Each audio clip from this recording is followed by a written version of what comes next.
இன்னைக்கு டே 18 லஞ்ச் சீரிஸ்ல மணக்க மணக்க ஒரு எண்ணெய் கத்திரிக்காய் குழம்பு, இது கூட சைட் டிஷ்க்கு இனிப்பும், புளிப்பும் கலந்து சூப்பரான ஒரு மாங்காய் பச்சடியும் தான் செய்ய போறோம்.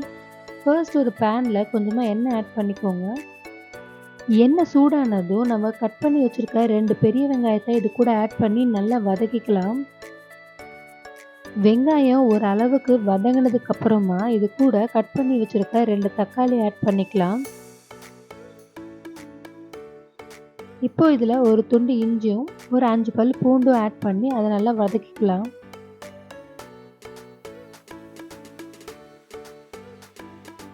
கூடவே ஒரு டேபிள் ஸ்பூன் சீரகம், ஒரு டேபிள் ஸ்பூன் சோம்பு, 1 டேபிள் ஸ்பூன் மிளகாய்த்தூள், 2 டேபிள் ஸ்பூன் மல்லித்தூள் ஆட் பண்ணி எல்லாத்தையும் கலந்து விட்டு நல்லா வதக்கிக்கோங்க.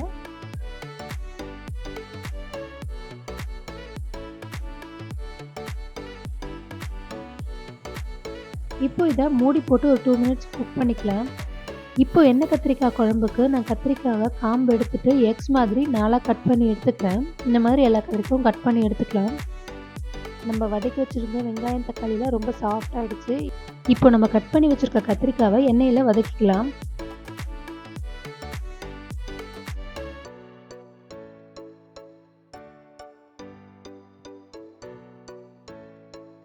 நல்லா எல்லா பக்கமும் ஈவனாக வதங்குற மாதிரி நல்லா வதக்கி எடுத்துக்கோங்க.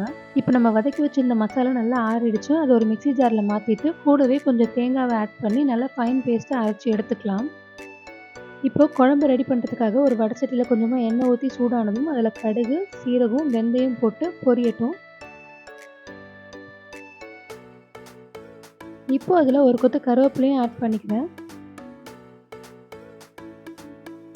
இதில் பொடியாக கட் பண்ண பெரிய வெங்காயம் கொஞ்சம் ஆட் பண்ணிக்கிறேன். எல்லாம் நல்லா வதங்கட்டும். ஒரு அளவுக்கு வதங்கினதுக்கப்புறம் நம்ம அரைச்சி வச்சுருக்க பேஸ்ட்டை இது கூட சேர்த்துக்கோங்க.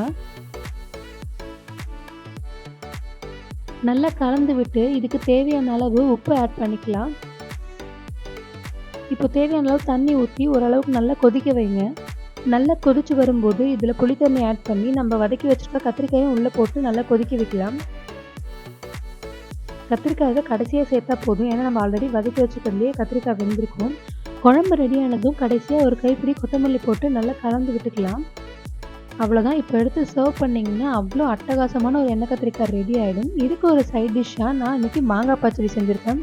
அதுக்கு மாங்காவை முதல்ல துருவிக்கலாம், இல்லைன்னா இந்த மாதிரி ஸ்லைஸாகவும் எடுத்துக்கலாம். ஃபர்ஸ்ட் இப்போது வடை சட்டியில் கொஞ்சமாக எண்ணெய் ஊற்றி சூடானவொடனே கடுகு, வெந்தயம், 3 குண்டு மிளகா, ஒரு பச்சை மிளகாவை 2 கட் பண்ணி போட்டு நல்லா வதக்கிக்கிறேன். அதில் இப்போ துருவின மாங்காவை ஆட் பண்ணி நல்லா கலந்து விட்டுக்கிறேன். மாங்காவை அந்த எண்ணெயிலே நல்லா வதக்கிக்கலாம்.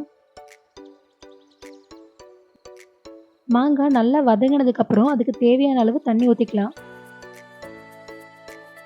நிறைய ஊற்ற வேண்டாம், அந்த மாங்காய் முழுகிற அளவுக்கு ஊற்றினா போதும்.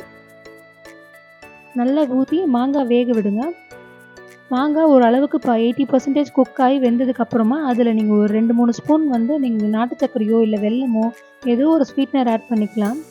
நல்லா கிண்டிகிட்டே இருந்தீங்கன்னா 2 மினிட்ஸில் ரெடி ஆகிடும். இந்த மாங்காய் பச்சடி அவ்வளோ சூப்பராக இருக்குங்க. அறுசுவையும் ஒரே டிஷ்ஷில் தெரியணும்னா இந்த டிஷ் செஞ்சு பாருங்கள். இந்த மாங்காயில் இருக்க புளிப்பு, நம்ம போட்டிருக்க சர்க்கரை, உப்பு, மிளகாயில் இருக்க காரம் இதெல்லாம் சேர்ந்து சூப்பராக இருக்கும். எங்கள் அம்மா ஒரு கொத்து வேப்பம்பூ போடுவாங்க, எனக்கு கிடைக்கல, அதனால நான் போடலை. ஆனால் செஞ்சு பாருங்கள், அவ்வளோ அமிர்தமாக சூப்பராக இருக்கும். நீங்களும் கண்டிப்பாக ட்ரை பண்ணி பாருங்கள்.